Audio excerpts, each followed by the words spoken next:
খাবেন নাকি? চলবেন নাকি?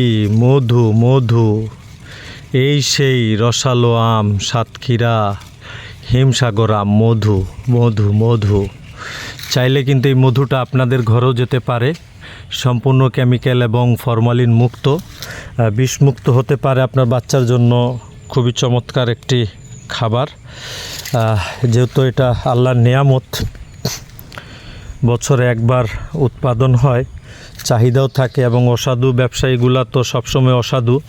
তারা চায় যে কম সময়ে বেশি মুনাফা করতে, কিন্তু আমরা চাই নিরাপদ খাদ্য, যাতে প্রতিটা মানুষের অধিকার। এবং নিরাপদ খাদ্য কিন্তু সরবরাহ করাটা একটা ইবাদত। আমরা আসলে চেষ্টা করি ইবাদতটা পালন করার এবং যথেষ্ট পরিমাণ পরিশ্রমের পরে আসলে আমগুলা ডেলিভারি করি, যাতে পরিপূর্ণ কেমিক্যাল মুক্ত থাকে। আমি যেই আমটা বাসায় খাই, আমার পরিবার, আমার বউ বাচ্চাকে খাওয়াই, সেই আমটা ইনশাল্লাহ আপনাদের জন্যও পাঠাই। আপনারা আম নিতে চাইলে আমাদের স্ক্রিনে দেওয়া নাম্বারে যোগাযোগ করতে পারেন।